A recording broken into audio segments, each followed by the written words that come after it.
Subhanallah, penzina dan pencuri pun masuk surga asalkan menjauhi perkara ini. Assalamualaikum warahmatullahi wabarakatuh. Sahabat beriman, manusia memang tempatnya salah. Beberapa dari manusia bahkan pernah melakukan dosa, dari mulai dosa zina hingga mencuri. Perbuatan zina termasuk dosa besar setelah syirik dan membunuh orang. Ganjarannya adalah siksa neraka yang amat pedih. Dalam Al-Quran telah dijelaskan secara tegas balasan dari Allah Subhanahu wa Ta'ala dalam surah Al-Furqan ayat 68. Dan orang-orang yang tidak beribadah kepada Tuhan yang lain beserta Allah dan tidak membunuh jiwa yang diharamkan Allah kecuali dengan alasan yang benar dan tidak berzina. Barang siapa melakukan demikian yang itu, niscaya dia mendapat balasan dari dosanya. Dalam ayat itu Allah menggabungkan perbuatan zina dengan syirik dan pembunuhan. Balasan dari ketika perbuatan yang mengandung dosa besar itu adalah siksa neraka yang berlipat besarnya. Selagi umur masih diberikan Allah, manusia wajib untuk memohon ampun kepada Allah dari dosa tersebut, termasuk dosa zina dan dosa mencuri. Ternyata zina dan mencuri bisa saja masuk surga asalkan memenuhi beberapa syarat. Lantas mengapa perbuatan maksiat berzina dan mencuri masih mendapatkan ampunan? Mengapa dosa besar berzina dan mencuri masih tetap masuk ke dalam surga? Apa yang harus dilakukan oleh pelaku zina agar tetap masuk dalam surga? Tonton video ini hingga akhir agar tidak tersesat. Terkadang ada orang yang menilai dirinya sebagai orang yang mulia, ternyata di sisi Allah dia sangat buruk. Sebaliknya ada yang memandang dirinya hina, padahal di sisi Allah dia mulia. Maka jangan sekali-kali meremehkan seorang ahli maksiat dan jangan sekali-kali mengagumi orang ahli ibadah. Dalam Al-Quran Allah berfirman dalam surah Al-Qiyamah ayat 14 bahwa manusia menjadi saksi atas dirinya sendiri. Dan dalam ayat lain dalam surah Al-Hajj ayat ke-11, dan di antara manusia ada orang yang menyembah Allah dengan berada di tepi, maka jika ia memperoleh kebajikan tetaplah ia dalam keadaan itu, dan jika ia ditimpa oleh suatu bencana berbaliklah ia ke belakang. Rugilah ia di dunia dan di akhirat. Yang demikian itu adalah kerugian yang nyata. Dai asal Mesir, Syekh Ahmad Al-Misri dalam salah satu tausiahnya menyebutkan betapa luasnya rahmat Allah Ta'ala bagi orang-orang yang beriman.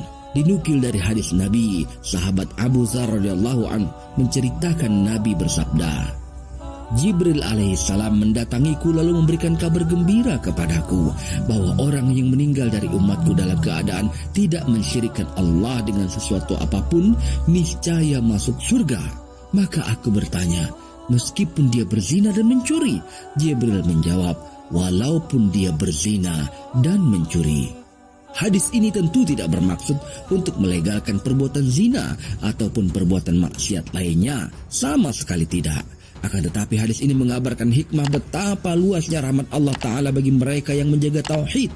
Ketika seseorang bertauhid akan wafat dalam keadaan husnul khatimah, maka kalimat yang selalu ditalkinkan adalah kalimat La ilaha illallah. Sampai ada ulama yang selalu mentalkinkan lafaz Allah, Allah, Allah.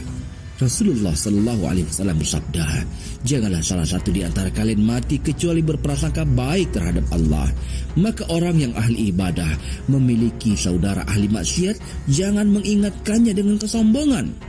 Sebab ketika diwafatkan nanti, bisa jadi orang ahli ibadah itu dihancurkan oleh Allah dan bisa jadi orang ahli maksiat itu diampuni segala dosanya oleh Allah Ta'ala.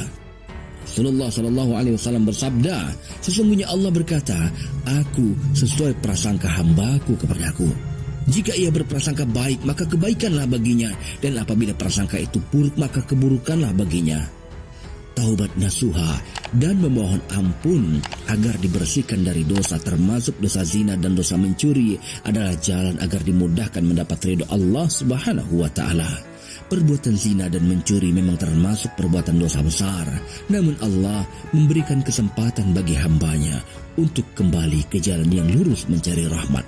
Allah berfirman dalam surah Az-Zumar ayat 35, hai hamba-hambaku yang melampaui batas terhadap diri mereka sendiri, janganlah kamu berputus asa dari rahmat Allah. Sesungguhnya Allah mengampuni dosa-dosa semuanya. Sesungguhnya dialah yang maha pengampun lagi maha penyayang. Allah Subhanahu wa Ta'ala bahkan memberikan kesempatan bertaubat bagi pelaku zina.